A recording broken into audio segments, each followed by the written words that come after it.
Olá, gurizada! Estamos aqui para mais um vídeo, hoje acompanhado com uma xícara de café. Afinal de contas, daqui a pouco eu tenho que trabalhar. Tenho certeza que vocês nunca viram um professor rico.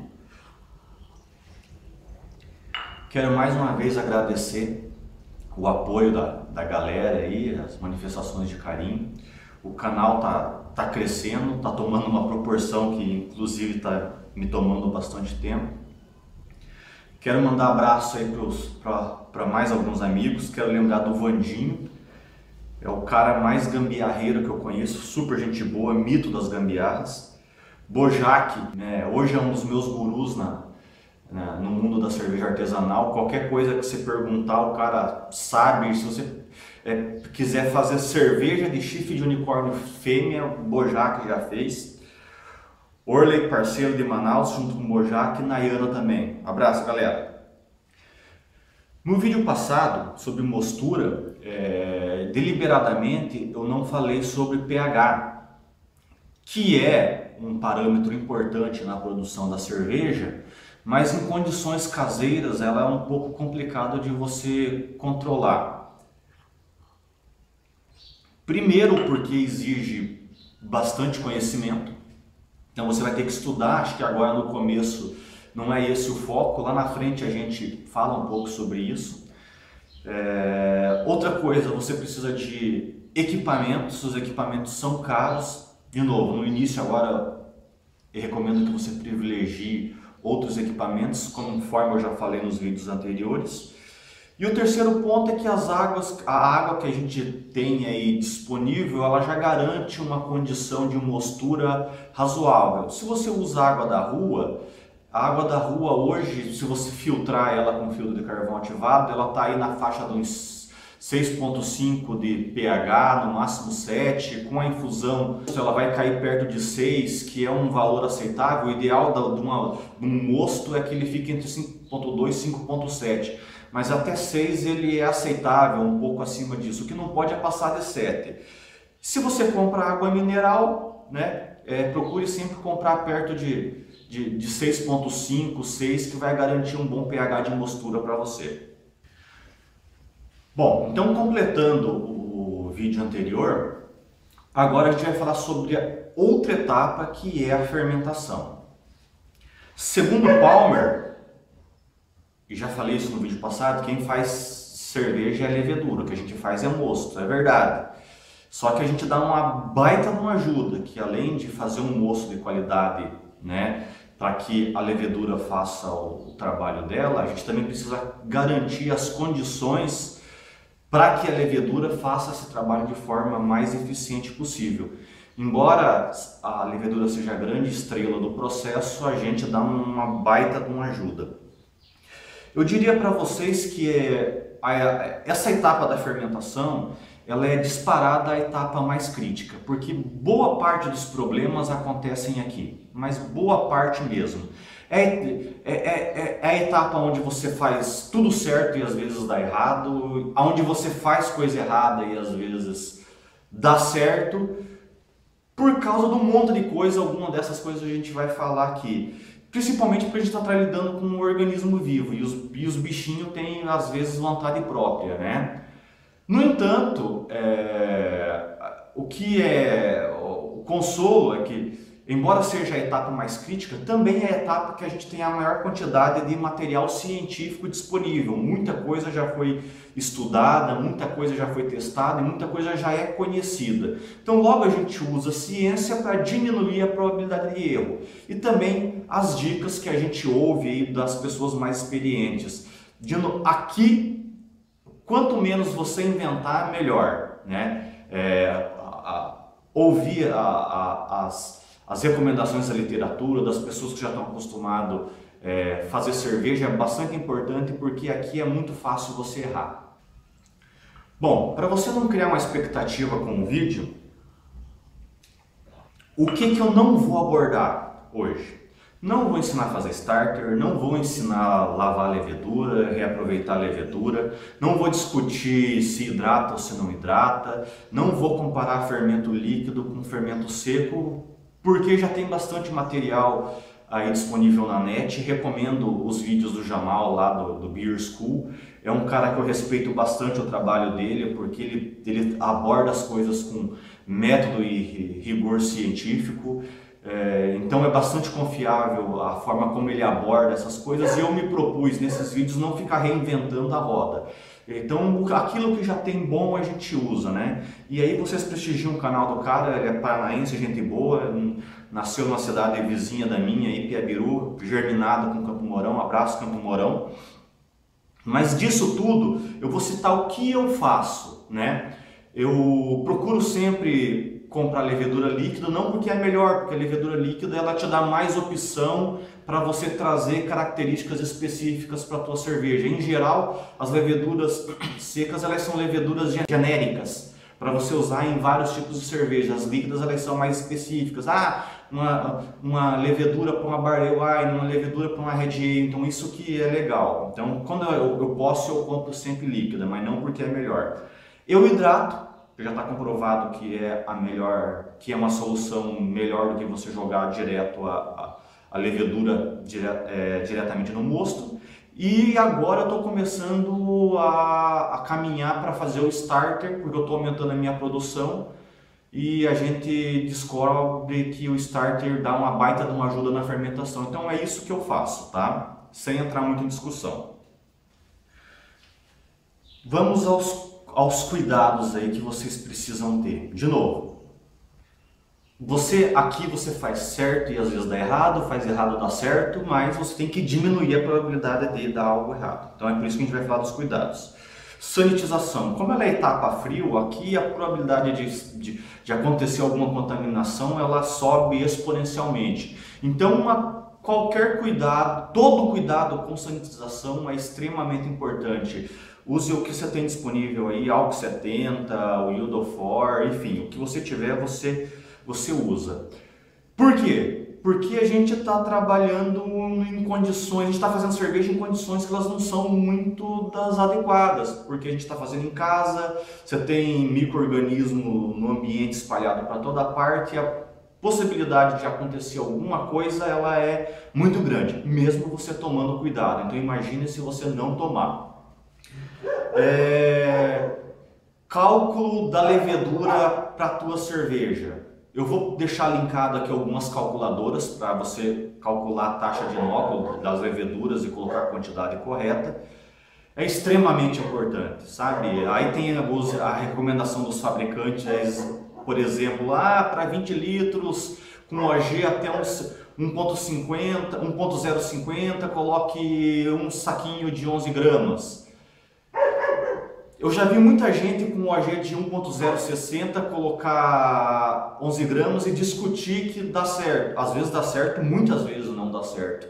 Eu tenho feito alguns testes onde dá certo realmente você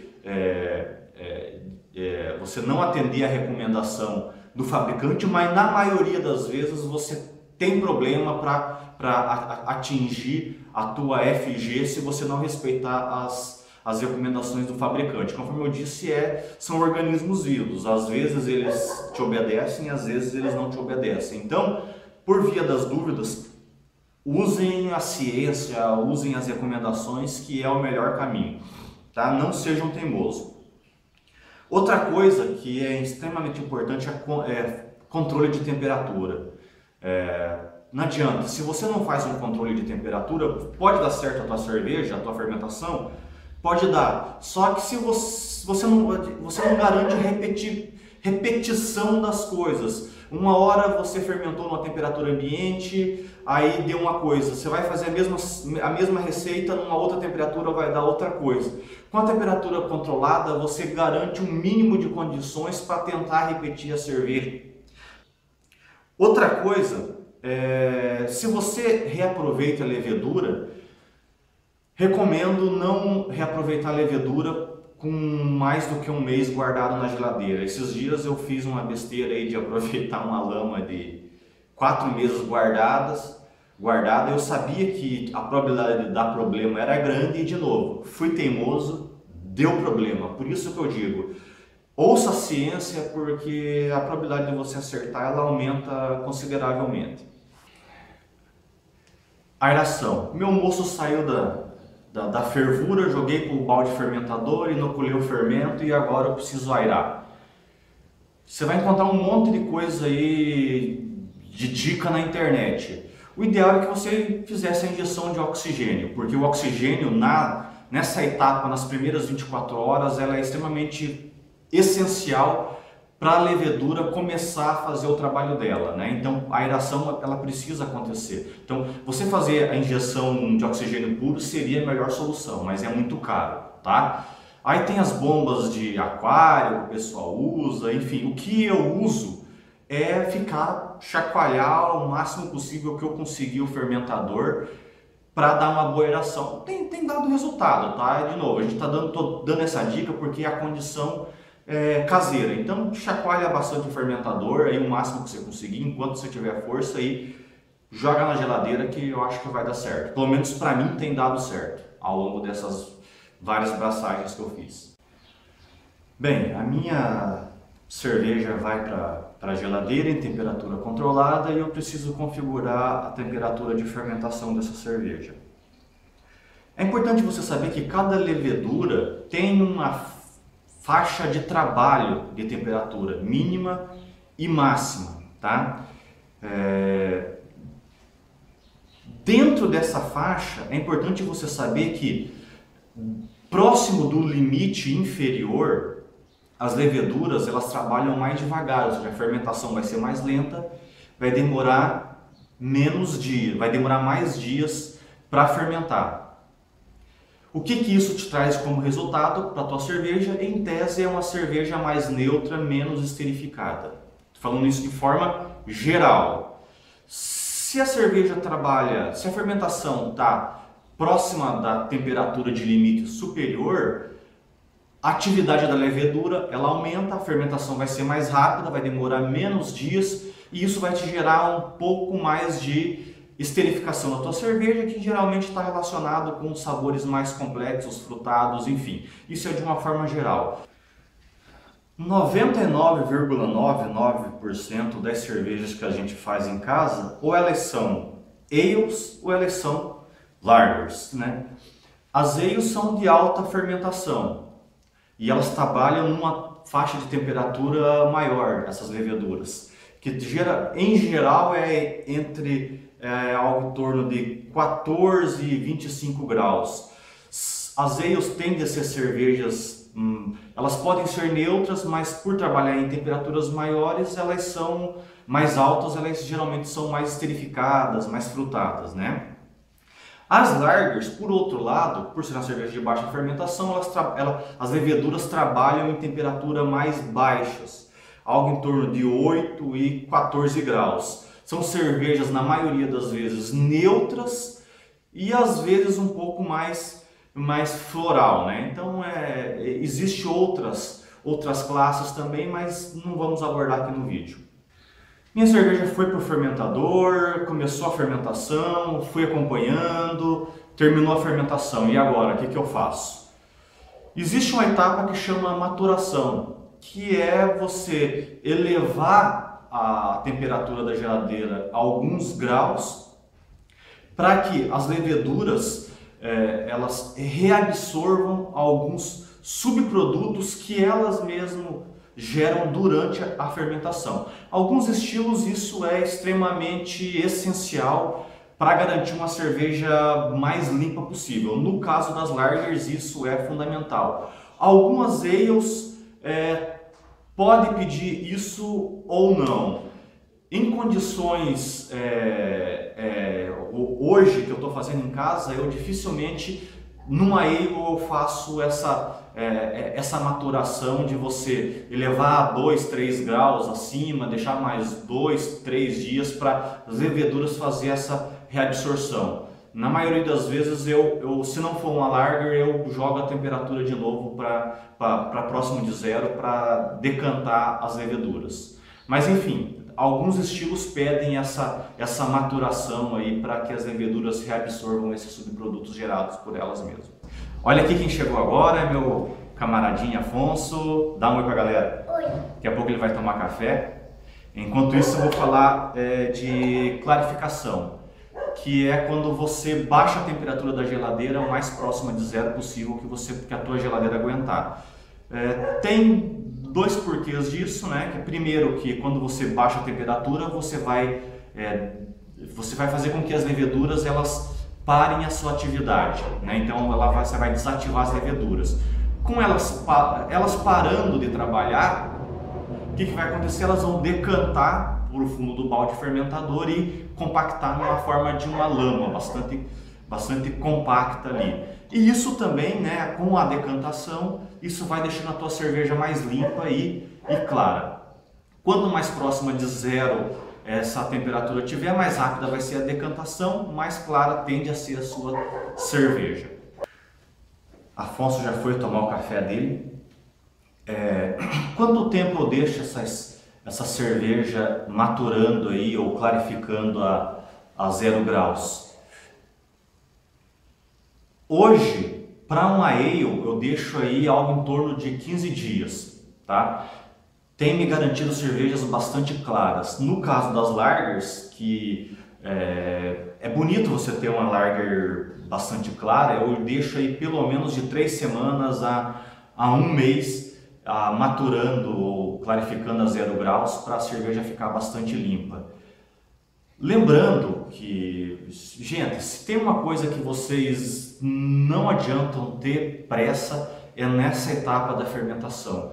Não queiram acelerar as coisas para beber a cerveja o mais rápido possível, porque não compensa. Tenham paciência, respeitem a quantidade de dias necessário para cada etapa, que no final das coisas vai ser mais vantajoso você ter uma boa cerveja do que ter uma cerveja mais ou menos para beber ou para mostrar para os amigos. Outra coisa, trasfega.